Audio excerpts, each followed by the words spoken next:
अस्सलाम वालेकुम। आज के प्रोग्राम में हमारा मेन फोकस तो रहेगा इमरान खान का जो मीडिया इंटरेक्शन है और जनरल फैज़ के हवाले से वो क्या कह रहे हैं, क्या उनका मिलिट्री ट्रायल होगा या नहीं होगा और जनरल फैज़ का ट्रायल कैसे आगे चलेगा। लेकिन प्रोग्राम की इब्तदा में आर्मी चीफ का साउंड बाइट कम ही मिला करता है, लेकिन आज उनका स्टूडेंट्स के साथ जो इंटरेक्शन है उसके हमारे पास साउंड बाइट्स मौजूद हैं। तो मैं उनका पहले आपको स्टेटमेंट सुनाता हूँ, फिर सवाल जवाब उसकी प्रोग्राम की तरफ आते हैं। दिखाइएगा जी। जब हम आपके रोशन और चमकते चेहरे देखते हैं, आपकी आंखों की चमक देखते हैं, तो हमें यकीन हो जाता है कि हमारा मुस्तकबिल, इस पाकिस्तान का मुस्तकबिल वो मजबूत हाथों में। आज़ाद रियासत क्या है, इसकी अहमियत जाननी है तो आज लिबिया के लोगों से पूछें, शाम के लोगों से पूछें, और जब वो इराक टूट फूट का शिकार था उस वक़्त उनके लोगों से पूछें, कश्मीर के लोगों से पूछें, गजा के मुसलमानों से पूछें कि एक आज़ाद ममलिकत और उसके अंदर सांस लेना कैसे होता है। अगर आपने इसकी अहमियत को जानना है, नेवर एवर लूज होप। अल्लाह ताला ने आपको मुसलमानों को, एज मुसलमान you are forbidden to lose hope. अल्लाह ताला ने तो आपको कहा हुआ है कि वो आपको टेस्ट करेगा हर चीज़ पे। सूरह अनकबूत उठा के पढ़ें, लिखा हुआ है अलिफ लाम मीम हसिबन्नासु अन युतरकू अन यक़ूलू आमन्ना वहुम ला युफ्तनून। क्या इंसान ये समझता है कि वो अपने मुंह से कहेगा कि मैं ईमान लाया और मैं उसको नहीं आजमाऊंगा। And this is for you. अफराद के हाथों में है अक़वाम की तकदीर, हर फर्द है मिल्लत के मुक़द्दर का सितारा। तहरीक इंसाफ के दौर में जनरल बाजवा और इमरान खान का जो भी या जनरल फैज़ का जो भी अरेंजमेंट था उसको वो सेम पेज का नाम देते थे। अभी मौजूदा जो नून लीग की हुकूमत है उसका तर्जमा यकजान दो कालब शहबाज शरीफ ने किया है। अरेंजमेंट शायद वो अगर सेम पेज था तो ये सेम पेज प्लस प्लस है। और इसके अलावा मैं इसको कोई और लफ्ज़ों में बयान नहीं कर सकता। पहले शहबाज साहब की ज़बानी सुन लें कि इनका सेम पेज और यह कालब क्या है, दिखाइएगा जी। मैं आज आपको बिला खौफ तरदीद कहता हूं कि मैं आज अगर पाकिस्तान का खादिम हूं तो पाकिस्तान आर्मी का जो सिपह सलार मौजूद हैं, यकीन करें कि यकजा दो कालिब होकर सिर्फ पाकिस्तान के अजीम मकसद के लिए हम काम कर रहे हैं। बिल्कुल सोशल मीडिया पे हैजान बर्पा करने के हवाले से आर्मी चीफ का स्टेटमेंट इंपॉर्टेंट है। दुनिया के मुख्तलिफ मुल्कों में, इवन बरतानिया के अंदर सोशल मीडिया ने क्योस जो क्रिएट किया है उसके ऊपर उन्होंने कानून के ज़रिए, अदालती निज़ाम के ज़रिए काबू पाने की कोशिश कर रहे हैं। उन्होंने बंदे अगवा करके गायब नहीं किए, ना इंटरनेट बंद करके इस चीज़ को काबू करने की कोशिश की है। पाकिस्तान के अंदर पिछले 2-3 सालों में जो कुछ हो रहा है, आर्मी चीफ की अपनी ज़ात पे, उनकी फैमिली के ऊपर जो कुछ कीचड़ उछाला गया, काबिल मुज़म्मत है, मैं बिल्कुल उसकी सताइश नहीं करता। लेकिन जिस शख्स ने यह फ़ैसला किया है कि पाकिस्तान में इंटरनेट बंद कर दिया जाए, उससे बड़ा बेवकूफ़ कोई नहीं है। माज़रत चाहता हूँ, लेकिन अगर ये फ़ैसला करने वाला शहबाज शरीफ भी हो तो मैं उसको भी यही कहूँगा। आप पाकिस्तान का मेन स्टे चाहते ये हैं कि अगले 5-10 सालों में आपको एक्सपोर्ट्स अर्निंग मिले आईटी और आईटी इनेबल्ड सर्विसेज की, और इंटरनेट आप बंद कर दें, तो बताइए वो कैसे फूंक मार के वो $10 अरब पाकिस्तान में आएगा। मुझे कोई तरीका समझा दे बंदा। आप 4G से 5G पे आपको जाना चाहिए, जिस पे सारी दुनिया, पूरा यूरोप अमेरिका गया है। हमने 4G भी बंद कर दिया। अगर सोशल मीडिया ऐप्स के ज़रिए प्रोपोगंडा किया जा रहा है और रियासत मुखालिफ प्रोपोगंडा हो रहा है, क्योस फैलाया जा रहा है, अफरा तफरी की जा रही है, तो इसकी 2-3 बुनियादी वजूहात हैं। हमें बांग्लादेश की सूरत हाल को अगर देखें तो उसने क्या किया था, उसने लोगों के ऊपर जुल्म और जबर के ज़रिए काबू पाने की कोशिश की। सियासी मुखालफिन को उसने, जमात इस्लामी के लोगों को फांसी पे चढ़ाया। उसने खालिदा ज़िया को कई साल जेल में बंद रखा। हम पिछले 7-8 साल में उसी सियासत की शक्ल पाकिस्तान में देख रहे हैं। इमरान खान के दौर में पूरी नून लीग की टॉप क़यादत जो थी, टॉप टियर पूरा, और पीपल्स पार्टी का, वो जेलों में बंद था और हम कह रहे थे पाकिस्तान में जमहूरियत, और इमरान खान उसको सेम पेज कह रहे थे। अभी शहबाज शरीफ ने उसको यकजान दो कालिब का नाम दे दिया, बिला शिरकते, वो क्या कहते हैं, बिला खौफ तरदीद उसको यकजान दो कालिब का नाम दे दिया। लेकिन काम हम उससे भी बदतर कर रहे हैं। जो इमरान खान कर रहा था उसको 2-4 गुना बढ़ा दिया। और फिर सोचें हम कि पाकिस्तान में सोशल मीडिया पे प्रोपोगंडा नहीं होगा। क्यों नहीं होगा? होगा। हमें रूल ऑफ लॉ बनाना पड़ेगा, फंडामेंटल राइट्स इंश्योर करना पड़ेंगे। अगर सोशल मीडिया के ऊपर ऑर्गेनाइज प्रोपोगंडा कोई जमात करती है, वो नून लीग हो, पीटीआई हो, पीपल्स पार्टी हो, organize campaign against the state, तो फिर आपको उसको आइडेंटिफाई करना चाहिए। अगर वो किसी की फैमिली को अब्यूज़ किया जाता है, वो आर्मी चीफ की फैमिली हो या एक ऑर्डिनरी वर्कर, ये हमारी टीवी एंकर्स है ख़वातीन, उनके साथ जो कुछ पिछले 5-7 सालों में हुआ है, अगर आप उनको आइडेंटिफाई करें कि उसके पीछे कौन कौन था, तो बड़ी मुश्किल पेश आएगी। कुछ ऐसे सोशल मीडिया सेल्स थे जो जॉइंटली ऑपरेट होते थे। अब जॉइंटली का एक हिस्सा तो पीटीआई था, जॉइंटली का जो दूसरा हिस्सा है, सबको मालूम है कि मैं किसकी तरफ इशारा कर रहा हूँ। आप उनकी निशानदेही करके कार्रवाई का आगाज़ करिए। इंटरनेट बंद मत करिए, अपना बयानिया बनाइए जो ज़्यादा पावरफुल हो, जो काउंटर कर सके उस प्रोपेगेंडा को। सोशल मीडिया पे सच नहीं आ रहा और जितना अब्यूज़ किया जा रहा है फ़ौज को, मेरे ख्याल है उससे गुरेज़ करनी चाहिए। जो शाम और लीबिया की मिसालें दी गई, वहाँ अरब स्प्रिंग अमेरिका ने लाकर वहाँ पे इंस्टॉल की थी उस अरब स्प्रिंग को, जिससे पूरे मुल्क तबाह हो गए, फ़ौजें तबाह हो गई। एक जगह सद्दाम बैठा हुआ था, एक जगह पे कज़ाफ़ी बैठा हुआ था। यमन में जो कुछ हो रहा था वो भी रियलिटी ज़हन में रखें। हमें उन चीज़ों से लेसन्स लेते हुए, सबक सीखते हुए आगे बढ़ना है। कुछ चीज़ें ड्रॉ करनी है कि ये गलत चीज़ें थी, हमें सही रास्ते का इंतखाब करना है। अगर उसके बगैर हम सोचें तो रास्ता उसके बगैर मिलेगा नहीं। मैं माजरत के साथ सारों से दरख्वास्त करूँगा, हम तबाही के रास्ते पे हैं। हमारी लीडरशिप को कुछ खौफ खुदा करना चाहिए। सोशल अनरेस्ट का एक लेवल है, यहाँ तक हम टॉलरेट कर लेंगे, यहाँ तक कर लेंगे, लेकिन जब ये सर से ऊपर गुजर जाएगा फिर डूब जाएंगे। हम उसके करीब जा रहे हैं, तो इसका रास्ता निकालें। आज जो इमरान खान का स्टेटमेंट है उसके ऊपर हमारे नुमाइंदे हैं पिंडी से, यासिर हकीम, वो हमें ज्वाइन कर रहे हैं। उन्होंने कहा कि मेरी गिरफ्तारी का हुक्म फ़ौज के सरबराह की तरफ इशारा है। कुछ अल्फाज का चुनाव भी उन्होंने किया, सुपर किंग का, बादशाह का, कि उसने हुक्म दिया था। आर्मी चीफ से मुतालबा है जनरल फैज़ का ट्रायल ओपन कोर्ट में करें। फैज़ हमीद और मेरा मामला फ़ौज का इंटरनल मसला नहीं है। इस तरह की बहुत सी बातें की। और इंटरेस्टिंगली हमारे रिपोर्टर ने खबर फाइल की है कि सिक्योरिटीज़ राइट से उसका जवाब आया है। जवाब क्या है? इमरान खान कौन है जो कहें कि जनरल फैज़ का ट्रायल ओपन कोर्ट में होना चाहिए? अब ये बात तो ठीक है क्योंकि एक फॉर्मर DGI है, उसका मिलिट्री कोर्ट में ही ट्रायल होगा, लेकिन ये जवाब फौरी तौर पर आया। उन्होंने कहा इमरान खान होता कौन है कहने वाला कि उसका ओपन ट्रायल होगा। और दूसरी लाइन उससे ज़्यादा तगड़ी है, अगर इमरान खान का ट्रायल हुआ तो वो तसल्ली रखें उनका ट्रायल ओपन कोर्ट में होगा और पूरी दुनिया को पता चल जाएगा वो क्या करते रहे और क्या करवाते रहे। यासिर हकीम साहब अस्सलाम वालेकुम। वालेकुम अस्सलाम नदीम मलिक साहब। सर आज क्या बातें की इमरान खान ने जनरल फैज़ के हवाले से और अपने मामले में? नदीम मलिक साहब आज जब वो मीडिया से बातचीत के लिए आए तो उन्होंने आगाज यहाँ से किया कि काजी फायज ईसा जो चीफ जस्टिस पाकिस्तान है वो रिटायर होने वाले हैं और इसीलिए फैज हमीद साहब की गिरफ्तारी का जो है वो ड्रामा रचाया जा रहा है। इसलिए मैं मुतालबा करता हूँ कि जनरल फैज हमीद का जो ट्रायल है वो ओपन किया जाए और इस ट्रायल में मीडिया को कवरेज की इजाजत दी जाए। साथ साथ उन्होंने ये भी कहा कि अगर मैंने बगावत की है तो मेरा भी ओपन ट्रायल करे। और ये कैसी जमहूरियत है? किसी भी दुनिया में कहीं भी ऐसी जमहूरियत नहीं होगी कि एक साबिक प्राइम मिनिस्टर का ट्रायल जो मिलिट्री कोर्ट में किया जाए। उनका यह भी कहना था कि ये सारी साजिश 9 मई से शुरू होती है और 9 मई को जिस भी बंदे ने इनके अगवा का हुक्म दिया, CCTV फुटेजेस चुराई, वही इस सारी साजिश का जो है वो मरकजी किरदार है। जिस पर हमने उनसे सवाल किया कि आप बताएं वो कौन सा बंदा है जिसने आपके अगवा का हुक्म दिया। आप बार बार ये बात दोहराते हैं तो उनका आगे से ये कहना कि आप बेहतर जानते हैं, लेकिन जब हमने उनसे रजिस्ट किया कि आप उसका नाम ले तो उनका ये कहना था कि मेरी गिरफ्तारी का हुक्म के फौज के नंबर 1 ने दिया, वो बादशाह है, वो सुपर किंग है। मैं इसीलिए कह रहा हूँ कि मेरा ट्रायल और फैज हमीद का ट्रायल ओपन करें और इससे सारी बातें क्लियर हो जाएंगी कि 9 मई का हमला किसने किया, साजिश किसने तैयार की। एक और बात बता दें, जब 190 मिलियन पाउंड केस के मुताल्लिक सवाल हुआ तो क्या उन्होंने ये बात कही कि मलिक रियाज ने कहा था ये पैसा करप्शन का नहीं है? कुछ ऐसी बात कोई उन्होंने की है कि उसकी बात पे ही मैंने यकीन कर लिया कि मलिक रियाज ने कहा था तो हमने कहा ठीक है और तहकीकात क्या करनी है? कुछ ऐसी बात भी हुई थी? जी बिल्कुल नदीम मलिक साहब, उन्होंने ये बात कही थी और जब उन्होंने अपनी मीडिया टॉक खत्म की तो उस मीडिया टॉक के दौरान मैंने उनसे ये सवाल किया कि आपने मलिक रियाज की बात पर एतमाद कर लिया और सिर्फ ये चेक इसी बात पे एतमाद करते हुए आपने ये चैनल चेक नहीं किया कि ये पैसा अगर पाकिस्तान से बाहर गया था वो लीगली गया, इलीगली गया, बैंकिंग चैनल से गया, किसी दूसरे जराये से गया। तो आप चूंकि वज़ीर आज़म थे तो आपको ये चैनल चेक करना चाहिए था। आपने तो मलिक रियाज को तहफ़्फ़ुज़ दिया है ये पैसा उसका बचा कर। तो वो मेरे सवाल पर कुछ नाराज हुए, वो कह रहे थे कि आपका सवाल जो है वो आपने फ्रेम नहीं किया। मैंने कहा आपने खुद कहा कि काबीना में मुझे बंद लिफाफा पेश किया गया और मलिक रियाज ने हमसे राब्ता करके कहा, जो शहजाद अकबर के जरिए आपके पास पैगाम भिजवाया गया कि ये जो डील है ये NCA और मलिक रियाज के दरमियान इसे पब्लिक ना किया जाए।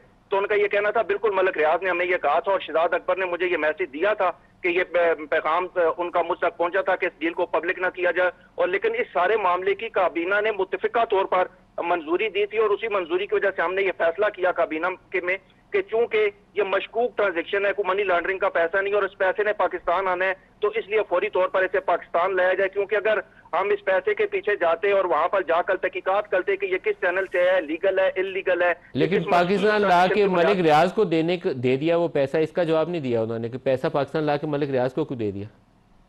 मलिक साहब उन्होंने 2 चीजों का जवाब नहीं दिया। एक तो ये कि वो मलिक रियाज को पैसा उन्होंने किस हैसियत में दिया और दूसरा ये भी कि उन्होंने इस हवाले से भी वाज़ेह जवाब बिल्कुल नहीं दिया कि जो उनके पास इसके हवाले से जितनी रिपोर्ट्स थी उसमें इस बात की तस्दीक की गई या नहीं की गई कि ये पैसा पाकिस्तान से किस चैनल के जरिए इंग्लैंड पहुंचा और वहां से वापस आया। यासिर हकीम, बहुत शुक्रिया आप हमारे साथ हैं। हमारे साथ रियासत अली आज़ाद साहब, सदर इस्लामाबाद हाई कोर्ट बार के, उमैर नियाजी साहब हैं, रहनुमा पाकिस्तान तहरीक इंसाफ के, और डॉक्टर तारिक फजल चौधरी साहब हैं, रहनुमा PMLN से। सबको खुशामदीद कहता हूँ।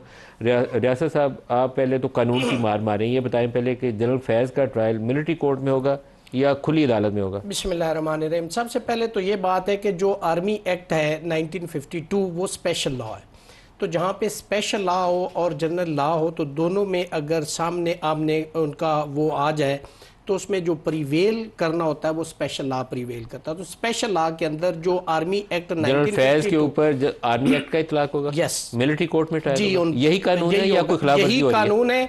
और जनरल लॉ जो है अपनी जगह पे, लेकिन चूंकि ये स्पेशल लॉ के तहत है और वो तो एक्सक्लूसिवली इस आर्मी एक्ट के अंदर आते हैं, उस डोमेन के अंदर आते हैं। कानून के मुताबिक है या कोई बंदा जोर जबरदस्ती बाजू मरोड़ के आर्मी चीफ ने कहा नहीं जी मिलिट्री कोर्ट में करना है, या कानून के मुताबिक है? ये लॉ है, ये एक्ट के अंदर प्रोवाइडेड है और उसके अंदर इनका आर्मी जो वो फील्ड कोर्ट मार्शल होगा उसके अंदर ये इनका ट्रायल होगा फैज हमीद का। कोई आइन की खिलाफवर्जी या कानून की खिलाफवर्जी नहीं है? चूंकि देखिए ये स्पेशल लॉ है और स्पेशल लॉ ही प्रिवेल करेगा, जनरल लॉ नहीं करेगा। उमैर साहब, आपकी जमात से या इमरान खान की जानिब से जो मुतालबा है वो अगर इस कानून से मुतसादिम है तो ये मुतालबा दुरुस्त नहीं है? हाँ जी, जिस तरह से रियासत साहब ने पोजीशन बताई, देखें मिलिट्री लॉस पे फंडामेंटल राइट्स नहीं अप्लाई करते। कॉन्स्टिट्यूशन में जो सेफ गार्ड्स दिए हुए हैं, राइट टू फेयर ट्रायल है, ओपननेस जो हम आर्टिकल 10(10)A का हवाला दें वो नहीं करेंगे, वो बिल्कुल उस हद तक ठीक है पोजीशन, और ना ही वो कर सकते हैं। ये बात ठीक कह रहे हैं, बिल्कुल इसी तरह लॉ की पोजीशन है, ठीक है। मगर तो खान साहब का आते हैं, देखिए मैं आज उधर था नहीं, मैं कॉन्टेक्स्ट को उस तरह से, मैं जिस तरह से उसको डिफरेंट समझ सकता हूँ रहे हैं उमैर साहब, तो इसकी कोर्ट में ट्रायल होगा जनरल फैज का। कानूनी पोजीशन कानूनी पोजीशन नहीं है। मगर जो बेसिकली यूनाइटेड नेशन का जो चार्टर है ह्यूमन राइट्स का, वो कहता है कि तमाम ट्रायल्स को ओपन होना चाहिए। हम आइडियली उस पोजीशन पे नहीं है, ना ही हमने आज तक किस्सा किया है। मगर जहाँ तक किसी सिविलियन का ताल्लुक है, सिविलियन का आप उस तरह से जो है ना क्लोज डोर ट्रायल नहीं कर सकेंगे, that has to be an open trial. मैं मतलब as a matter of principle मैं सपोर्ट करूंगा कि इमरान खान का जो भी मुकदमा हो खुली अदालत में हो, मिलिट्री कोर्ट में ना चले। लेकिन आप इस बात से इत्तेफाक करते हैं कि जो करंट पोजीशन है पाकिस्तानी मिलिट्री पर्सनल के हवाले से मैं बात कर रहा हूँ, दैट हैज़ टू बी, वो क्लोज डोर होगा, जो वो मिलिट्री कोर्ट्स में ही जाएगा, कोर्ट्स में ही जाएगा और उनका अपना उसी तरह से। आप इमरान के मुकदमे में कुछ कहना चाह रहे हैं? उस पे मैं आपको एक सुप्रीम कोर्ट की जजमेंट रेफर करना चाहता हूँ, PLD 2024 सुप्रीम कोर्ट सफ़ा नंबर 337, जिसमें justice retired Jawad S Khawaja साहब पिटिशनर थे, जिसमें उन्होंने आर्मी एक्ट का जो सेक्शन 2D1 था उसको उन्होंने कहा था ये अल्ट्रा वायरीज है। मतलब ये है कि जो फंडामेंटल कॉन्स्टिट्यूशनल राइट्स दिए गए सिविलियन को, उससे ये रिपग्नेंट है, इसलिए सिविलियन का जो है ट्रायल वो मिलिट्री कोर्ट में नहीं हो सकता। तो इमरान खान का केस इसके अंदर फाल करता है। उनका वो जो डिमांड करेंगे आर्टिकल 10A या ओपन ट्रायल की वो डिमांड करते हैं, तो ये उनका राइट है, कॉन्स्टिट्यूशनल फंडामेंटल राइट है, वो डिमांड कर सकते हैं। डॉक्टर तारिक फजल चौधरी साहब, ज़्यादा मुश्किल मामला इस वक्त हुकूमत के पास है। हुकूमत को बयान देना है और असूली एक पोजीशन बतानी है कि जनरल फैज़ को किस गुनाह में पकड़ा गया है। टॉप सिटी 2017 का वाक़या है, उसको 2018 में पकड़ लेते, 19 में पकड़ लेते, लेकिन 2024 में पकड़ा गया। उस वक्त ये DGC थे, इनके ऊपर एक DGI भी थे उस वक्त, जनरल नवीद मुख्तार। आप ही की हुकूमत का वाक़या है। उस वक्त आर्मी चीफ भी थे जनरल बाजवा, उन सबको पता नहीं चला और ये सारा कुछ करते रहे, लेकिन 2024 में पकड़ा। फिर 9 मई जो हमारी इतला है जो अभी तक कि इनको 9 मई में भी पकड़ा गया। 2 वाक़यात हैं, तो कितना कसूर किस वाक़े में और आपने एग्जैक्टली किस केस में उनको चार्जेस फ्रेम किए? मलिक साहब, ये चूँकि जिस तरह के मेरे दोनों ऑनरेबल कोलीग्स ने बात की है, सेंसिटिव मैटर है और इसमें जो तमाम तर तफसीलात हैं वो भी शेयर नहीं की गई इस केस के हवाले से। जो अब तक की चीज़ें सामने आई हैं वो बिल्कुल आपने सही फरमाया कि टॉप सिटी एम्बेजलमेंट और उसके बाद 9 मई और उसके अलावा भी जो हमारे सामने की चीज़ें हैं कि इमरान खान और उनकी पूरी जो टीम है और पार्टी है उसकी फैसिलिटेशन, वो सारी चीज़ें शामिल हैं, वो किस हद तक थी। फिर उसके बाद जो अभी सोशल मीडिया के ऊपर जैसे हम डिजिटल दहशतगर्दी, और वो इसलिए कि वो पाकिस्तान के ख़िलाफ़ है, हम इसको डिजिटल दहशतगर्दी इसलिए नहीं कह रहे कि वो PMLN के ख़िलाफ़ है, वो इनका राइट है। ज़ाहिर है सियासी जमातें एक दूसरे के ख़िलाफ़ ट्रोलिंग भी करती हैं, एक दूसरे पर इल्ज़ाम भी लगाती हैं। गो कि ये इस काम में वैसे बैरिस्टर साहब नाराज़ ना हो तो PhD हैं, और इन्हें कोई पहुंच नहीं सकता। ये कमाल महारत है इन्हें झूठे इल्ज़ाम लगाने की, फॉल्स न्यूज़। और अब जो ये नेटवर्क है, ये मैं मालूमात की बुनियाद पे आपको ये बात बता रहा हूँ कि पाकिस्तान में कम और पाकिस्तान से बाहर लोग बैठे क्या हुए- मालूमात क्या है? थोड़ी रोशनी डालिए ना। आप नेटवर्क ऐसे कहते हैं, कोई रॉ का नेटवर्क उमर न्याजी साहब की पार्टी चला रही है, थोड़ा हाथ रौला रख के बताइएगा। रॉ का नेटवर्क देखें, जो मैं कह रहा हूँ ना कि सियासी जमातें, सियासी रऊफ हसन जमातों जब के पकड़ा खिलाफ- गया है ना, तो उसके बाद हमें पता चला है वो कंप्यूटर से ऐसे राज मिले हैं जिससे पूरी कहानी मिल गई है कि जनरल फैज़ कॉल करते थे, वो मैसेज यहाँ आता था, यहाँ से वो कौन सी अडियाला जेल है जी, अडियाला जेल का डिप्टी सुप्रिटेंडेंट था, उसके पास एक पुराने ज़माने का फ़ोन था, वो जाके इमरान के कान पे लगाता था और वहाँ से कहानी सेट हो जाती थी। नहीं, ये नहीं, देखिए, इस तरह के नेटवर्क से मैं अभी आपको वो कहते हैं मैं पूरी तफसील बताता मैं हूँ। जिस कैनवस की बात कर रहा हूँ वो इस तरह के नेटवर्क से नहीं चलता जो आप बात बता रहे हैं। अच्छा। वो कोई एक लिंक होगा जो भी होगा, लेकिन बहरहाल जिस तरह एक मुनज़्ज़म कैंपेन इस नेटवर्क पे वक्त नहीं इदारों के रहती। खिलाफ बात स्टेट के दरमियान में खिलाफ गोल करके आगे चलाई निकल जा जाए। रही है, वो भी एक फैक्टर है कि वो कौन से लोग हैं, ये पूरी टीमें कौन सी हैं। और ये आप मुझे ये बताएं कि उसका नुकसान किसको हो रहा है। सियासी जमातें ऊपर नीचे आती रहती है पाकिस्तान को नुकसान ना, हो रहा है। कभी एक पाकिस्तान को नुकसान हो रहा है, तो ये चीज़ें देखने वाली हैं। और इसमें फिर जनरल फैज़ का क्या किरदार रहा है, वो सारी चीज़ें सामने क्या आएंगी। आर्मी के खिलाफ जो कैंपेन थी सोशल मीडिया पे, उसमें जनरल फैज़ का रोल है? मलिक साहब, अभी तो ये कबल वक्त है कि मैं इसका बात मेरे टॉक शो में आपके साथ आपने कहा ना आपको पूरा नेटवर्क का पता चल गया, आपको पूरी इन्फॉर्मेशन है, तो आप बताएं। पता है कि जो ये कैंपेन की जा रही है पाकिस्तान में और पाकिस्तान से बाहर, पाकिस्तान के से बाहर बाहर ज्यादा लोग बैठे कहाँ हैं। से? मतलब उसमें अमेरिका है, उसमें बरतानिया है, उसमें और बहुत सारे ऐसे ममालिक और वो हैं। क्या पीटीआई की सोशल मीडिया टीम में अक्सरियत अक्सरियत अमेर साहब आप ये काम करते हैं पार्ट टाइम से? देखें, पर्सन को क्रिटिसाइज़ करना, देखें हम इदारे के क्रिटिसिज्म की तरफ लेके जा रहे हैं, कह रहे हैं कि पाकिस्तान का नुकसान, उस तरह की बातें करें। देखें, पर्सन को लोग क्रिटिसाइज़ पास में भी करते रहे हैं, इनकी तरफ से भी इंस्टेंसेस मौजूद हैं, खान साहब ने भी किसी स्टेज पे लोगों को किया होगा।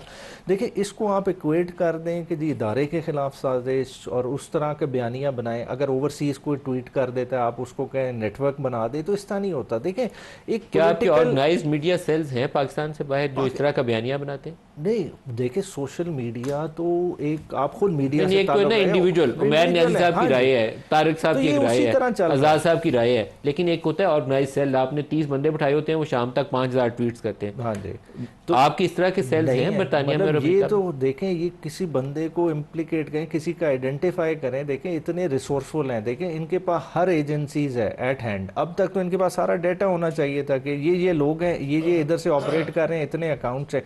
देखें, फर्जी तो डाटा होता है तो इंटरनेट को बंद करते हैं, अब इंटरनेट बंद करके उसके अंदर से निकाल रहे हैं डाटा नहीं। और वो देखें पहले क्या किया, पहले कंटेंट से स्टार्ट हुए, प्लेटफॉर्म ब्लॉक कर दिया, एक्स पूरा बैन, आज तक वो बंद है। फिर क्या, वो नहीं हल, इंटरनेट बंद कर दिया। मगर उससे नुकसान नहीं सोचे। नुकसान क्या हो रहा कि आप millions of dollar daily basis पे लूज कर रहे हैं। और वो लूज का मसला नहीं है, बात है जो कारोबार इधर से चला जाएगा। ऑर्गेनाइज कैंपेन लॉन्च करते हैं आर्मी कभी भी नहीं। देखें, इदारे के खिलाफ हो भी नहीं सकता। देखें, इंडिविजुअल लोगों की ओपिनियन की बात नहीं कर रहा, लेकिन organize campaign is very lethal. अगर कोई सेल आपका बैठ के काम कर रहा हो तो वो उसको सजा मिलनी चाहिए। पाकिस्तान की जो जियो स्ट्रेटेजिक पोजीशन है, ठीक है, हर किसी आपको पता है किसी जमाने में PMLN के ऊपर बड़ा बोझ था, जनरल बाजवा के जो इनका 2013 से 18 वाली हुकूमत थी ना, मरियम नवाज एक मीडिया सेल मेंटेन करती थी। वो तो इन्होंने खुद एडमिट किया ना, हमारे तो मीडिया सेल से कुछ ट्वीट्स हुई थी जिससे इनकी लड़ाई हो गई। तो organized media cell is problematic, individuals की ओपिनियन को रिस्पेक्ट करना चाहिए। तो कोई चीज़ भी ऑर्गेनाइज नहीं है, मीडिया सेल तो दूर की बात। रऊफ हसन साहब क्या करते थे? रऊफ हसन साहब तो इन्फॉर्मेशन सेक्रेटरी थे, ठीक आप है। पैसे किस चीज़ के देते थे, तनख्वाह क्यों देते थे? तनख्वाह किस चीज़ के? वो बेसिकली बेचारे सारा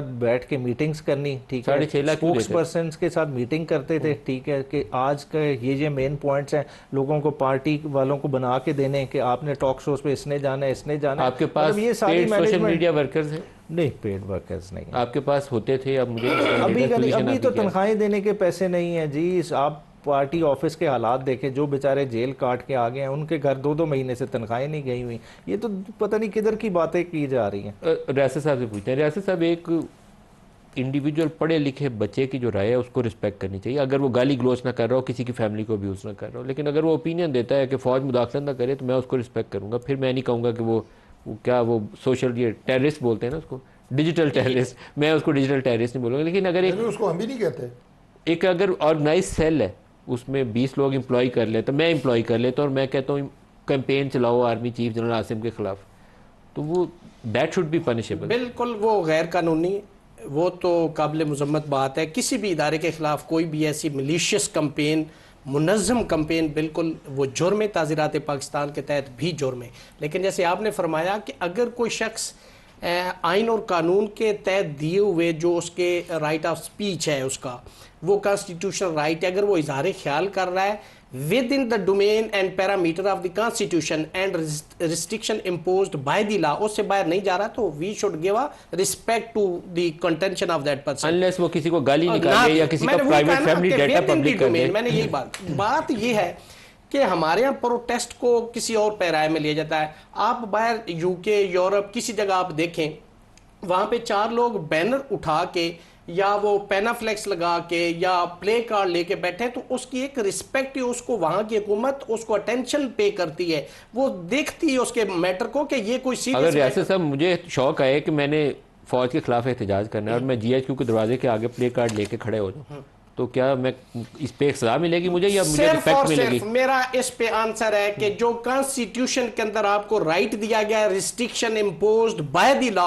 उस रिस्ट्रिक्शन के अंदर अगर आपका एहतजाज है तो वो जुर्म नहीं। मैं प्ले कार्ड लेके खड़ा हो जाऊं, मैं एहतजाज कर रहा हूं, स्पेसिफिक क्वेश्चन, फौज सियासत में मुदाखलत ना करे, तो ये काबिल सजा तो नहीं? देखिए मेरी बात सुने, वैसे तो फौज का काम भी नहीं है सियासत में मुदाखलत करना, ये तो बिल्कुल वो है। लेकिन जहां तक आप एहतजाज की बात कर रहे हैं, वो कहते हैं ना कि आपको आजादी हासिल है, जहां से मेरी नाक शुरू होती वहां पे आपकी आजादी खत्म हो जाती है। आपको बोलने का हक है, वो सर्टेन कंडीशन जो लॉ ने इंपोज की उसके अंदर आपने रह के करना है। अगर कॉन्स्टिट्यूशन, मेरा वो एहतजाज लॉ के अंदर है कि बाहर होगा? अगर मैंने जो आपको शक्ल बताई है कि मैं प्ले कार्ड लेके खड़ा हूं कि मुदाखलत ना करे फौज से, अब देखिए अगर तो वो कॉन्स्टिट्यूशन उसको प्रोहिबिट करता है तो वो जुर्म है, अगर नहीं करता तो वो जुर्म नहीं है। करता है क्या पाकिस्तान कानून इसको प्रोहिबिट आप देखिए ना, मैं समझता हूं कि एनीवेयर जहां पे रिस्ट्रिक्शन नहीं है कि आप यहां नहीं जा सकते, आप एहतजाज कर सकते हैं। आप वकील हैं, मुझे घुमाई जा रहे हैं, ये सही है कि नहीं? मैं देखिए ना, ये स्पेसिफिक क्वेश्चन आपने पूछा है ना, लेकिन आपका हक है, आप किसी जगह पे मैं कर सकते हैं। ब्रेक ले लें।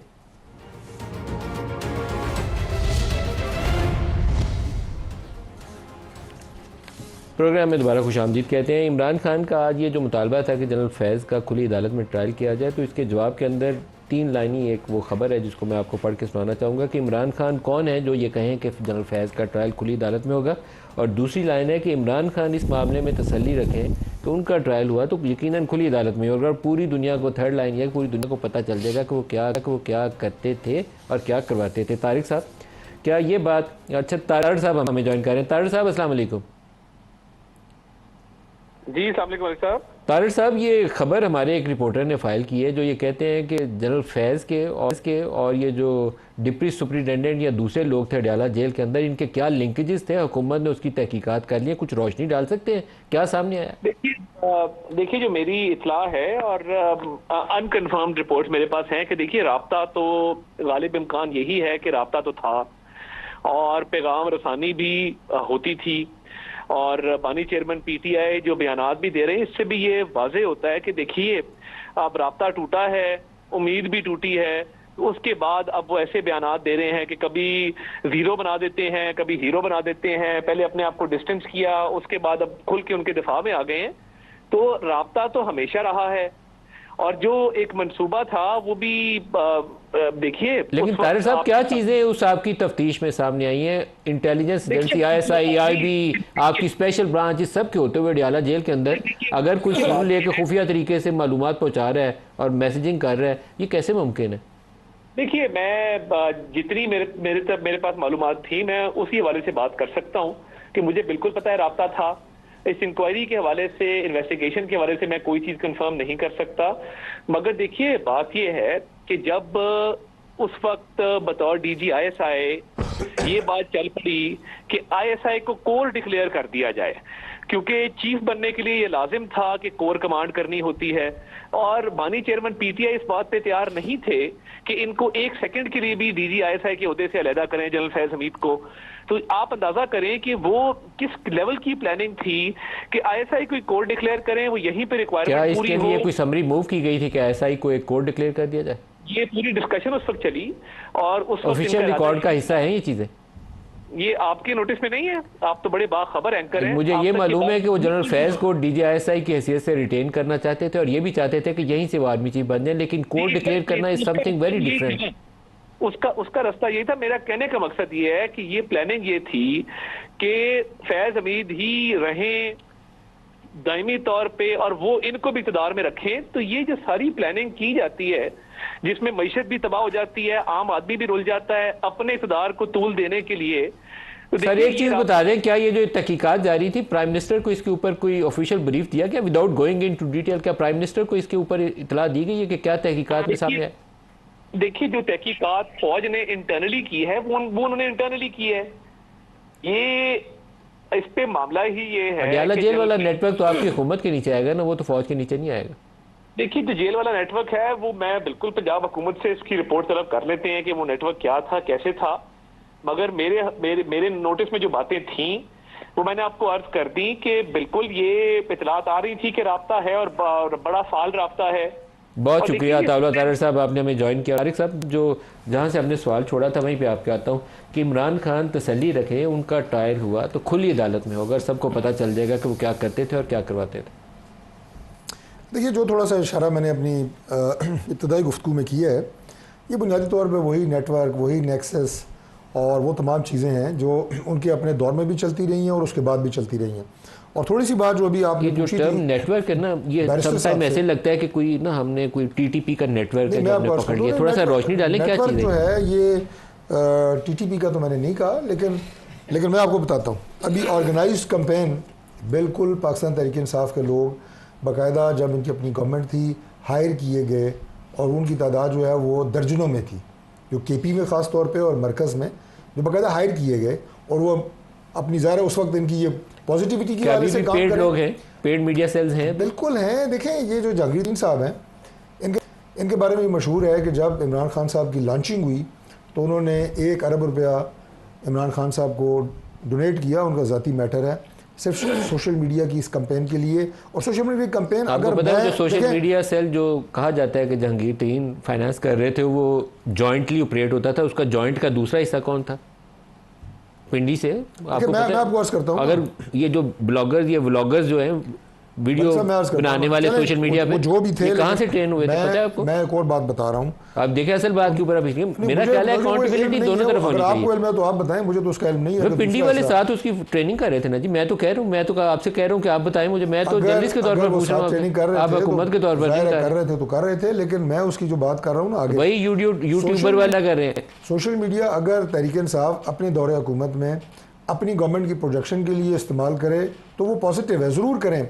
लेकिन इनकी सोशल मीडिया की अपने दौर में भी और उसके बाद ख़ास तौर पर जब गवर्नमेंट की ख़त्म होती है तो वो तमाम जो है वो यलगार है हमारी तरफ सियासी जमातें जो उनके मुखालिफ हैं, प्लस पाकिस्तान के इदारे, प्लस उनके सरबराह। अभी कहते हैं ना जनाब कि ये थाउजेंड्स की तादाद में जनाब इनके फेक अकाउंट्स और रोबोटिक अकाउंट्स, एक आदमी जो है वो 500-500 हज़ार फेक अकाउंट चला रहा है। ये डिटेल सारी आएंगी और ये सारी बातें सामने आएंगी। आप पब्लिक करेंगे ये डिटेल? बिल्कुल करेंगे। और अगर इमरान खान साहब का ट्रायल हुआ, और मेरी भी ख्वाहिश है कि वो ओपन ट्रायल हो, पता लगे ताकि किसी को देखें। ये ज़रूरी है, वो कहते हैं ना कि इंसाफ होता हुआ नज़र आना चाहिए। अगर किसी ने गलत काम किया है तो वो भी लोगों को पता चलना चाहिए, आवाम को गलत काम किया इसकी सज़ा से मिल रही है। अभी 9 मई के वाक़यात हैं, अब लोग पकड़े गए हैं, अब ये कहते हैं जी हमारे बंदे ही नहीं हैं, वीडियो के ज़रिए आइडेंटिफाई हुए हैं, इनको लोग कहते हुए नज़र आए हैं, मुख्तलिफ सीनियर लोग कि जनाब हम GHQ जा रहे हैं, हम कोर कमांडर हाउस जा रहे हैं, वहाँ पे जाके हम एहतजाज करेंगे। किसी ने सर लेकिन तारिक साहब किसी का ये कहना कि हम GHQ को जाके एहतजाज करेंगे और GHQ के ऊपर चढ़ दौड़ना, दो मुख्तलिफ चीज़ें, आपको डिस्टिंक्शन करनी पहली बात तो ये है कि जैसे रियासत अली आज़ाद साहब ने अभी बात की कि बाज़ जगह ऐसी हैं कि वहाँ पर पोलिटिकल प्रोटेस्ट नहीं हो सकते, ना होने चाहिए।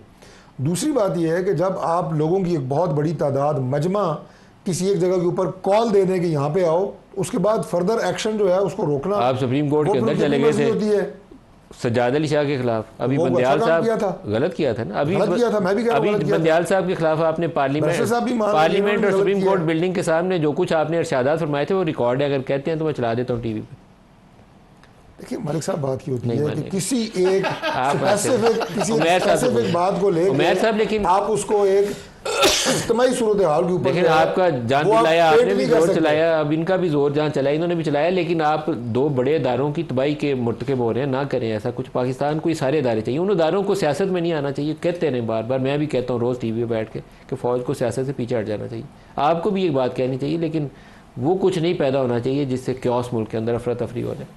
बिल्कुल नहीं, इस चीज़ पे एग्रीमेंट है, बिल्कुल नहीं। मगर मसला ही क्या है कि हमने खदोखाल अपने इतने बिगाड़ दिए हैं कि हम अपने कॉन्स्टिट्यूशनल फ्रेमवर्क से बाहर निकल गए हैं। हम सारे ऑपरेट कर रहे हैं अपने जो हमारी लिमिट्स हैं उससे बियॉन्ड। तो वो जब तक ये रिग्रेसिवली सारे अपने रोल में वापस नहीं जाएंगे तो ये प्रॉब्लम हल नहीं होगा।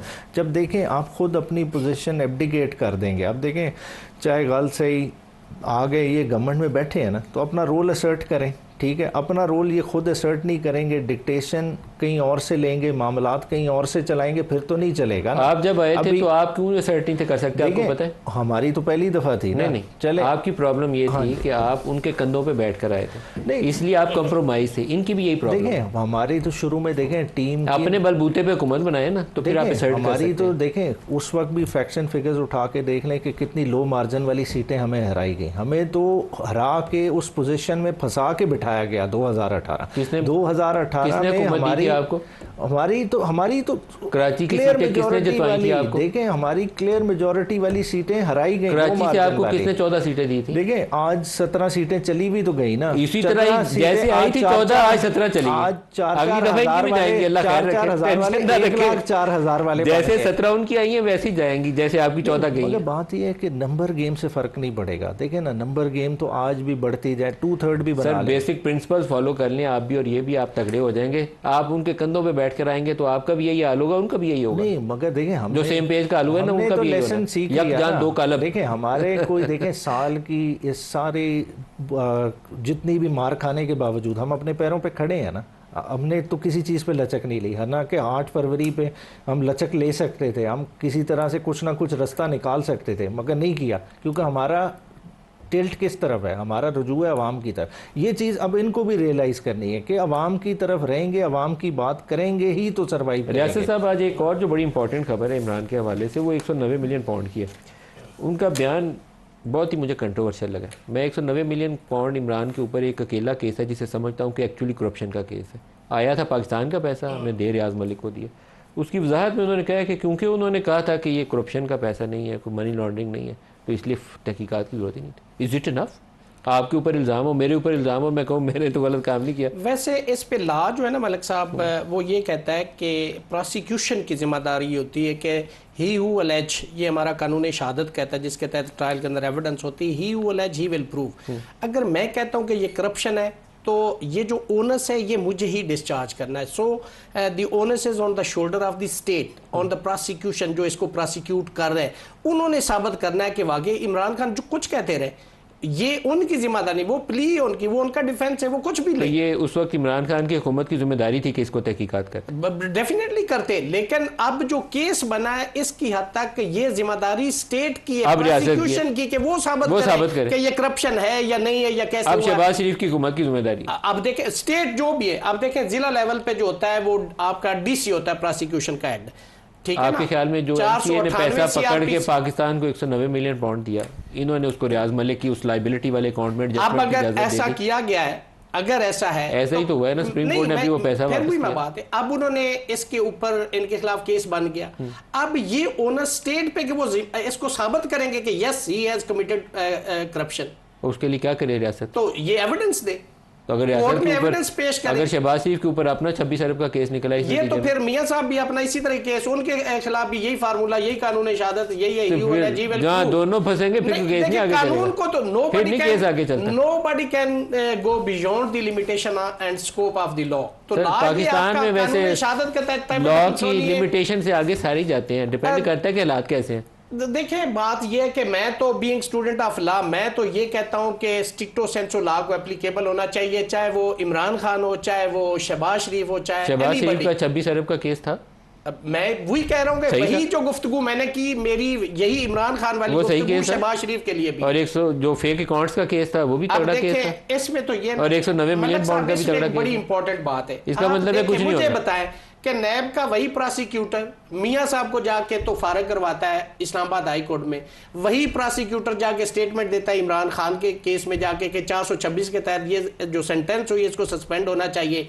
तो पागल है आवाम नहीं देख रही कि कौन क्या कर रहा है और ये क्यों कर रहे हैं। तो नैब ने तो कोई फायदा स्टेट को नहीं दिया, जितने एक्सपेंडिचर्स उस पे आए, जो उनका काम था रिकवरियां करनियां, उससे ज्यादा एक्सपेंडिचर्स आए और वो बल्कि पॉलिटिकल उसको इस्तेमाल किया गया और लोगों को पॉलिटिकल विक्टिमाइज किया गया by virtue of using the authority of the NAB. Tariq साहब से पूछते हैं, कुछ इदारे ऐसे हैं जो पाकिस्तान में सियासी हुकूमतें अपने गले में फंदा डलवाने के लिए ना पालती हैं पहले 4-5 साल, फिर वो फंदा उनके गले में डालता है। ये जो जस्टिस जावेद इकबाल साहब थे, इनकी अपॉइंटमेंट शाहिद खाकान साहब ने की थी और फिर शाहिद खाकान को जेल में भी डाला उसी नैब ने।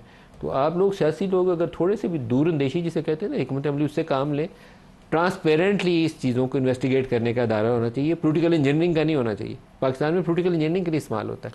देखिए, नैब जिस दौर में बनाया गया और जिसने बनाया, वहीं से आपको पता चल जाता है कि उसकी नीयत क्या थी उस वक्त। उसी वक्त पोलिटिकल इंजीनियरिंग शुरू हो गई। शरफ ने फौरन उसकी क़याम का मकसद ही ये था कि सियासी लोगों को उसमें ट्विस्ट किया जाए, उनके खिलाफ मुकदमात बनाए जाएँ, उन्हें डराया धमकाया जाए और उनकी वफादारियों को तब्दील किया जब जाए। आपको पता है तो आपने तोशा खाना के 4 मुकदमे इमरान पे बनाए हुए। तो नहीं, देखिए, अब वो इदारा चलता रहा है ना, ये तो नहीं है कि जनरल मुशर्रफ के दौर में वो इदारा बना और बीच में गायब रहा और अचानक तोशा खाना केस में फिर जाग पड़ा। वो थ्रू आउट उसमें हमारे लोग खुद फंसे रहे हैं, हमारी लीडरशिप उसमें जो है वो इंतकाम का निशाना बनी है। जितने मुकदमे आपने उस एक घड़ी के बनाए ना इमरान खान के ऊपर, अगर ऐसे ही मुकदमे खुलने आप पे शुरू हुए ना तो वो गाड़ी का भी खुलेगा, घड़ी का भी खुलेगा, अब सारी चीजें आपने भी ली। अच्छा, आपका ख्याल ये है कि अभी वो कसर रह गई है? अभी है, मुकदमात हमारी लीडरशिप काफी कसर है। ये जो आप कह रहे हैं, एक घड़ी से अगर 4 तोशा खाना के केस बन सकते हैं तो गाड़ियों और घड़ियों के ऊपर आपके ऊपर तो 50 बनेंगे। राना सनाउल्लाह साहब के ऊपर जो है वो डाल दी गई, बड़ी जाती की। ये मैं अर्ज कर रहा हूँ ना, ये पॉलिटिकल विक्टिमाइजेशन थी इस पूरे मुस्टम से गुजरे हैं।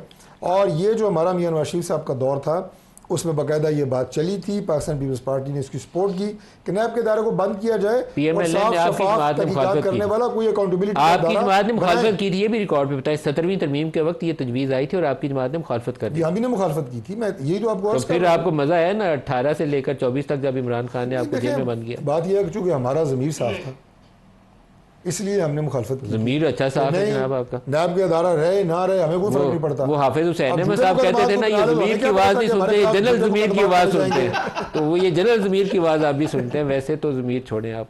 उमैर साहब से पूछते हैं, उमैर साहब आप अगर सियासी लोग हैं, जो कुछ पाकिस्तान में आजकल अफरा तफरी है, अगर आपने हल ना निकाला तो सारों की दुकान बंद हो जानी, ये सोच लें आप लोग बराबर के कसूरवार होंगे, आप भी और ये साथी भी आपके। देखें, हल के लिए तो देखें आज भी तैयार हैं, सारे तैयार हैं और सारे बात भी डिफरेंट जगह पे करते हैं, मगर बंदिश किधर आ जाती है। देखें, हम कुछ प्रॉब्लम्स को सॉल्व नहीं करना चाह रहे। देखें, पीटीआई ने इस वक्त क्या बात कर रही है, पीटीआई कह रही है कि हमारा मैंडेट चोरी हुआ है। ठीक है, मैंडेट ये भी नहीं रिस्टोर कर सकते, हम छीनना चाहें हम भी नहीं वापस आ सकते। उसका एक अब इदारा बना हुआ है ना, इलेक्शन पिटीशन। आज हम फैसला कर लें, ठीक है, हाई कोर्ट के ट्राइब्यूनल्स बने हुए हैं, उनको चलने दें, विद इन 1 मंथ डिसाइड कर लें।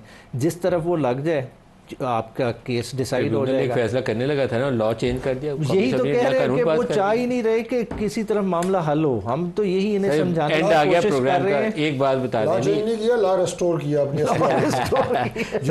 कल आपका 22 का जलसा है, आपको इजाज़त तो दी नहीं है हुकूमत ने, अब आप क्या करेंगे? घर जाके चाय वाय पियेंगे या कुछ करेंगे? नहीं, देखिए, इजाज़त तो दूसरी दफ़ा इन्होंने वापस की, जो कि सख्त ज़्यादती है। फिर अब कल आपने क्या किया? लीडरशिप का यही है, उमर अयूब साहब का भी वो बाकायदा क्लिप चल रहा था, वो तो करना है जलसा। अब ठीक है, देखिए, कॉन्स्टिट्यूशनल राइट है ना, कॉन्स्टिट्यूशनल राइट, इंतजामिया ने इजाज़त नहीं दी। इंतजामी इजाज़त उसको ओवर राइड तो नहीं कर सकती ना इंतजाम। तो आप लोग लाएंगे कल इकट्ठे करेंगे। तारिक साहब आप क्या करेंगे?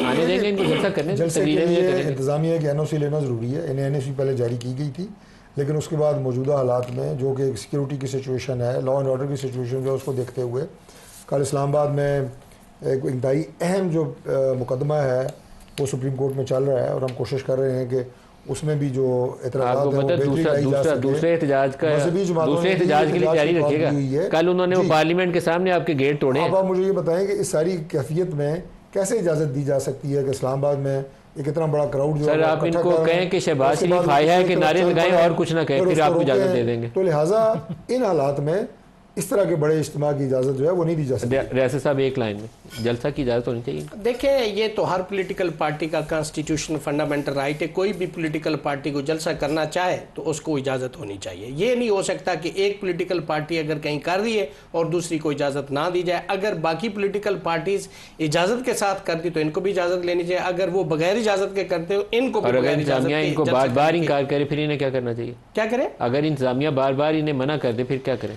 फिर देखिए, राइट, कॉन्स्टिट्यूशनल राइट आप यूजर्प नहीं कर सकते। ये आपका हक है किसी भी पॉलिटिकल पार्टी का, ये फंडामेंटल रियासत अली आज़ाद साहब, उमैर न्याजी साहब, डॉक्टर तारिक फजल चौधरी साहब, सबका शुक्रिया। आज के लिए इतना इजाज़त दीजिए। अल्लाह हाफिज़।